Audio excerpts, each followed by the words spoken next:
NATO demanded March 11 that the OSCE be given full access to verify the withdrawal of heavy weapons in eastern Ukraine and called again on Russia to end support for the separatists.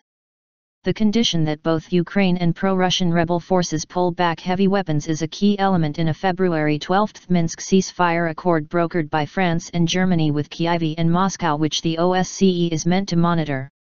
We have seen some withdrawal, but it is unclear what their destination is.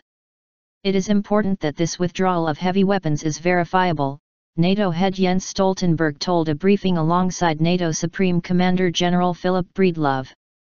The key issue is that monitoring of the ceasefire is improved, and therefore we have to increase support for the OSCE, to ensure they have freedom of movement, he said, adding that this was essential to full implementation of the Minsk Accord. Breedlove said NATO was uncertain of the numbers involved from the start, making it difficult now to determine what was really happening. It is hard to tell.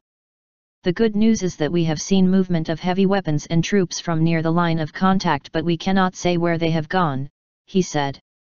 Ukraine President Petro Poroshenko said Tuesday that both sides had withdrawn most of their heavy weapons from the front line and that the ceasefire was largely holding, unlike a first Minsk Accord signed in September.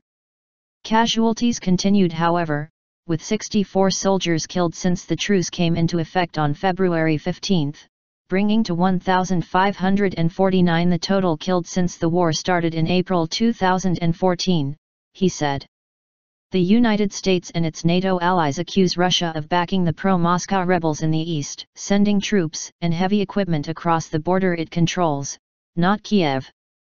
The Minsk Accord, however, is meant to restore Ukrainian control of the border, but this is far from the case now, both men said.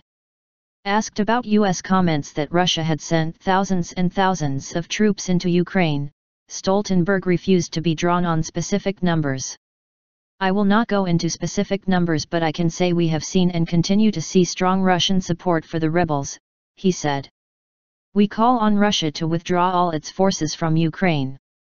The main message today is that we do everything to implement the ceasefire.